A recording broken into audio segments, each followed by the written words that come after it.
हर हर महादेव। उत्तराखंड के रुद्रप्रयाग जिले में बड़ी बड़ी पहाड़ की चोटियों के बीच स्थित बाबा भोलेनाथ का ये मंदिर केदारनाथ, जहां हर कोई व्यक्ति एक बार जरूर जाना चाहता है। तो चलिए इस वीडियो के माध्यम से हम आपको लेके चलते हैं बाबा के धाम पर, क्योंकि सितंबर का महीना शुरू हो चुका है और बाबा की यात्रा फिर से सकुशल प्रारंभ हो गई है। क्योंकि पिछले 2 महीने यानी जुलाई और अगस्त में बरसात के कारण यात्रियों को बहुत ज़्यादा कष्ट का सामना करना पड़ा था और कुछ यात्रियों ने अपने प्लान कैंसिल कर दिए थे। इसलिए अब सितंबर का महीना आ गया है, मौसम बहुत अच्छा होने लगा है और जो व्यक्ति सितंबर के इस महीने में आने की सोच रहे हैं, केदारनाथ का प्लान बना रहे हैं, ये वीडियो उनके लिए बहुत ज़्यादा हेल्पफुल होने वाली है। मैं उनको बताऊंगा कि आप ट्रैक कैसे करें, आपके पास क्या क्या सामान होना चाहिए और आपको क्या क्या सावधानी बरतनी चाहिए, आपको रुकने की क्या व्यवस्था मिलेगी ऊपर केदारनाथ में, आपको खाने की क्या व्यवस्था मिलेगी, पूरी जानकारी मैं इस वीडियो के माध्यम से आपको देने वाला हूं। और यदि कोई आपका मित्र या परिवार का सदस्य केदारनाथ जाने का प्लान बना रहा है तो उसको ये वीडियो ज़रूर शेयर करें ताकि उसकी मदद हो सके। तो चलिए वीडियो शुरू करते हैं। तो सबसे पहले बात करते हैं वहाँ के मौसम की कि आपको वहाँ मौसम कैसा मिलेगा। अभी तो फिलहाल 1-2 दिन पहले काफ़ी बरसातों का सामना करना पड़ा था उत्तराखंड में, बरसातें हो रही थी बहुत ज़्यादा। फ़िलहाल तो अभी मौसम साफ़ है, क्योंकि मैं उत्तराखंड से हूँ तो मुझे यहाँ के मौसम का बहुत अच्छे से पता है। और अगर आप आना ही चाहते हैं तो आप आ सकते हैं, लेकिन मैं आपको राय दूंगा कम से कम आप 2-4 दिन और इंतज़ार करके आइए ताकि मौसम अच्छे से साफ़ हो जाए और आप यात्रा अच्छे से कर पाएँ। और यदि आप केदारनाथ धाम के लिए अपने घर से निकल चुके हैं या आना ही चाहते हैं तो आप ज़रूर आइए। तो आपको कुछ बातों का ध्यान रखना पड़ेगा जो कि मैं आपको वीडियो में आगे बताता रहूँगा। तो सबसे पहले बात करते हैं कि अगर आप केदारनाथ में बाबा के दर्शन करने के लिए आ रहे हैं तो आप उत्तराखंड की वेबसाइट पर अपना रजिस्ट्रेशन करवा लें या अपना यात्रा पास खुद बना लें। यदि किसी कारणवश आप अपना यात्रा पास नहीं बनवा पाते हैं तो आपको चिंता करने की कोई ज़रूरत नहीं है। गौरीकुंड में आपको बहुत सारे काउंटर मिल जाएंगे जहां आप अपना यात्रा पास बनवा सकते हैं। आपको 20 से 30 मिनट का टाइम वहां लगेगा, जिसके लाइन में लगकर आपका यात्रा पास बन जाएगा। और अब बात करते हैं ट्रैक की। यदि आप सोनप्रयाग या गौरीकुंड आ चुके हैं, आपने वहां पे एक रात का समय बिताया है, तो मेरे ख्याल से आपको अगले दिन सुबह 3 से 4 बजे ट्रैक शुरू कर देना है, यदि मौसम आपको साफ मिलता है तो। क्योंकि गौरीकुंड से बाबा के धाम तक का ये ट्रैक आपको 22 किलोमीटर का पड़ेगा, जिसको पार करने के लिए आपको 10 से 12 घंटे का समय ज़रूर लगेगा या उससे ज़्यादा भी लग सकता है यदि आप फिट ना हो तो। और आपको ट्रैक पर क्या क्या सावधानी बरतनी चाहिए वो मैं आपको बताने वाला हूँ। और ट्रैक करते हुए आपको कुछ बातों का विशेष ध्यान रखना है कि आप अपने साथ कम से कम सामान ही लेकर ट्रैक करें।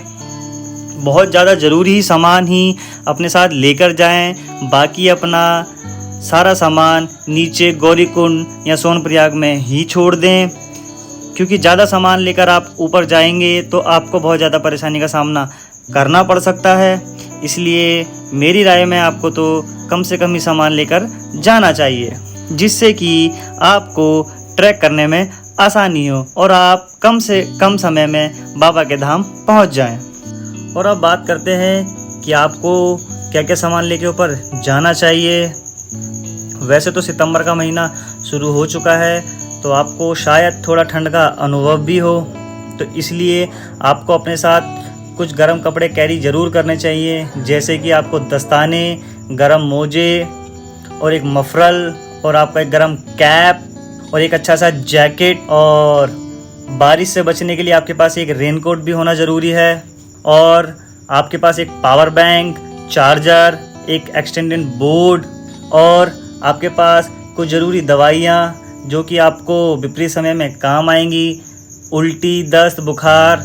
क्योंकि यदि आप ट्रैक करेंगे तो शायद आपको कुछ परेशानियां हो सकती हैं, इसलिए आप अपने साथ दवाइयों को ज़रूर कैरी करें। और सबसे ज़रूरी चीज़, आप अपने साथ एक देसी कपूर ज़रूर लेके जाएं। यदि आपको ऑक्सीजन की कमी होती है तो देसी कपूर आपको इसमें सहायता कर सकती है। और अब बात करते हैं कि आपको ऊपर बाबा के धाम में रुकने के क्या इंतज़ाम मिलेंगे। वैसे तो आप उत्तराखंड की GMVN की वेबसाइट पर जाकर अपने लिए रूम बुक कर सकते हैं, जिसमें कि रूम्स के प्राइस आपको वेबसाइट पर मिल जाएंगे। और यदि आप ट्रैक करते हैं और आप वहां जाके बुक करते हैं तो बाबा के धाम से 1-2 किलोमीटर पीछे बेस कैंप से ही आपको शेयरिंग कैंप और टेंट मिलने शुरू हो जाते हैं, जिसमें कि शेयरिंग कैंप में आपको पर हेड 300 से 400 और पर्सनल टेंट 800 से 1000 रुपये में मिल सकता है। और यदि आप पर्सनल टेंट बाबा के धाम से कुछ मीटर की दूरी पर ही बुक करना चाहते हैं पहले ही, ताकि आपको परेशानी ना हो, चिंता ना हो, तो मैं आपको एक नंबर दे देता हूं अंकित राणा जी का। आप उनसे कांटेक्ट कर सकते हैं, बहुत ही कम प्राइस में आपको वो टेंट प्रोवाइड करवा देंगे। इसका नंबर मैं आपको डिस्क्रिप्शन बॉक्स में डाल दूंगा या फिर कमेंट बॉक्स में पिंग कर दूंगा। आप वहां से नंबर ले लीजिएगा और उनसे बात कर लीजिएगा। और अब बात करते हैं आपको वहां खाने के क्या इंतज़ाम मिलेंगे।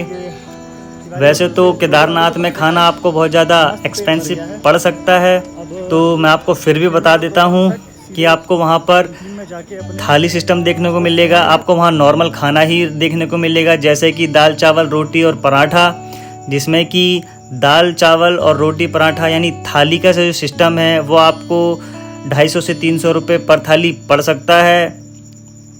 और एक आलू का पराठा है जो कि 70, 80 और 90 रुपये तक आपको मिल सकता है। यही आपको नॉर्मल खाना वहाँ देखने को मिलेगा।